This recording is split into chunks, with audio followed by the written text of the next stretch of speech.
Welcome to the Explainer, everyone. Today, we're jumping straight into the high-stakes world of modern AI storage.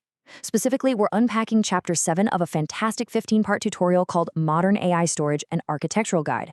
This comes to us from Virtualization Options LLC, which is a Colorado-based technology research, education, and advisory organization. In this chapter, they diagnose exactly why traditional data center architectures are, frankly, just completely failing massive AI workloads, and more importantly, what we actually need to do to fix it. Let's get into it.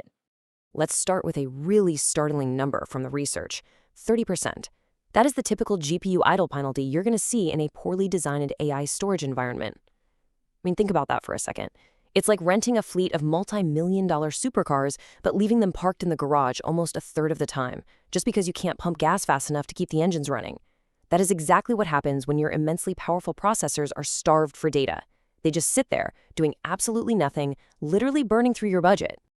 Now, why does that starvation happen in the first place? Well, an 8 GPU node packed with each 100 accelerators demands a staggering 7 terabytes per second of aggregate memory bandwidth just to stay fed. To put that into perspective, that is like trying to download thousands of high-definition movies every single second directly into the processor.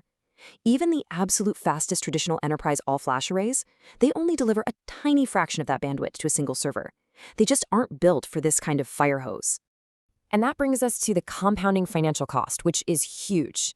If your storage bottleneck drops GPU utilization below a 50% floor, that individual $30,000 GPU is just wasted capital. It's sitting completely idle.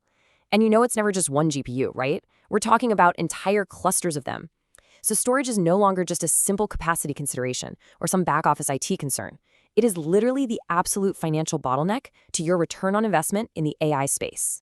Okay, so here's our blueprint for today. We'll cover 1, the AI storage wall, 2, data availability boundaries, 3, building the storage hierarchy, 4, AI checkpoint architecture, 5, the CPU bypass path, and finally, 6, scaling for AI inference.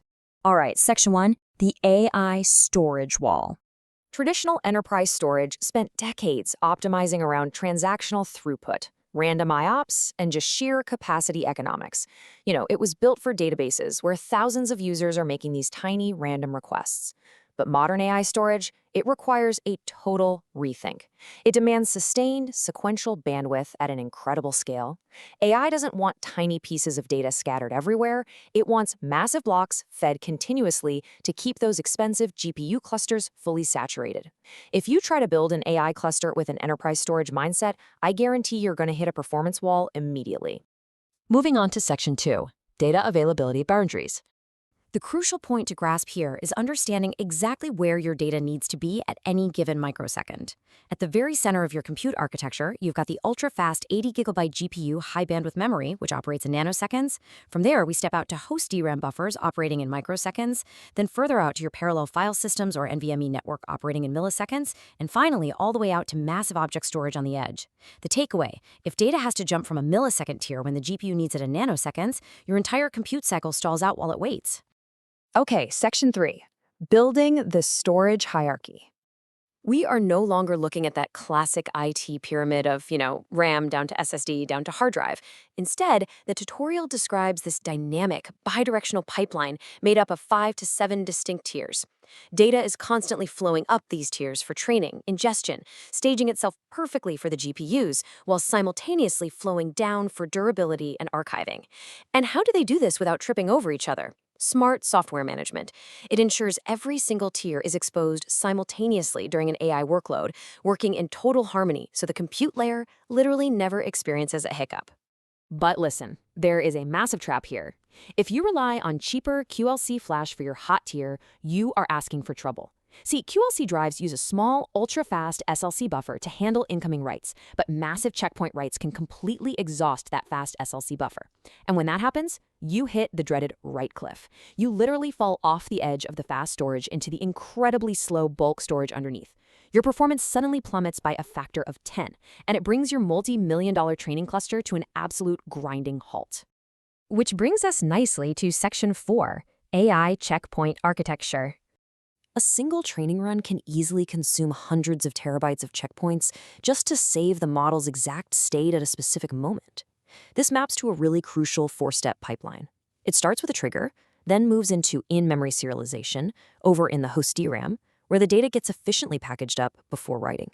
Next, it writes asynchronously to the NVMe hot tier while the training discontinues completely unbothered, and finally, it offloads down to object storage for long-term retention.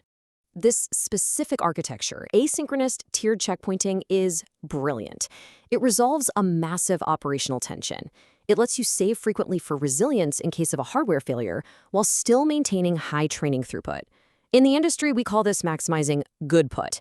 That's the actual, useful, verified data reaching durable storage. By doing all of this asynchronously, we maximize that good put without pausing the GPUs at all, which saves system administrators from constant headaches and tons of wasted throughput. Let's look at Section 5, the CPU bypass path. Back in the day, when loading massive data sets into memory for training, we traditionally send data from storage up to the CPU, into the host memory, and then finally over to the GPU.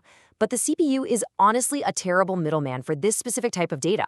It gets completely bogged down managing massive data streams that it doesn't even need to process, which creates a huge traffic jam.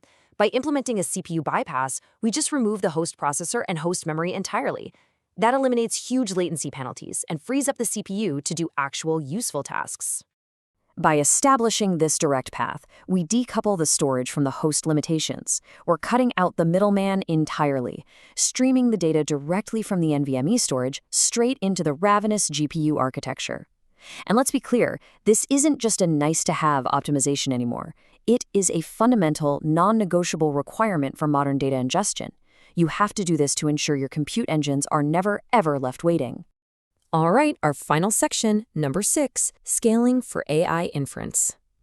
So what happens when that multi-million-dollar training run is finally complete and the model actually goes live into production? Well, the workload fundamentally changes.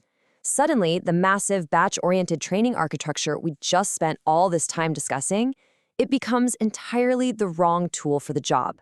We're presented with a totally different storage challenge that demands a completely new architectural approach. Inference requires us to totally abandon that batch throughput mindset. Training was all about sustained sequential bandwidth, right? Just shoving massive blocks of data at the GPU. Inference, however, is real-time, it's highly dynamic, you have real human beings waiting for an answer on the other end. That means you have to focus entirely on stringent microsecond-level latency and strict real-time SLA compliance. The pressure completely shifts away from volume and directly onto instantaneous speed. For modern, long-context, large language models, this creates a major hurdle that the text calls the KV cache challenge. Put simply, the key value cache is the memory the AI uses to remember the context of your conversation. And as a user's prompt gets longer, expanding in token length, the memory required to hold that context balloons instantly. Processing these massive prompts rapidly consumes gigabytes of memory per user. What does this mean for you? It means you must provision a dedicated, disaggregated, high-performance flash tier exclusively to handle the explosive, rapid expansion of the KV cache across your live fleet. So the core mandate here is crystal clear. Building for AI is not simply about just throwing faster drives in a rack and hoping for the best. It requires a holistic rethinking of the entire data lifecycle, from cold archive all the way up to GPU memory. So I'll leave you with this final thought to ponder. Is your infrastructure genuinely architected for the exascale compute era, or are your incredibly expensive GPUs just sitting there right now, waiting for data?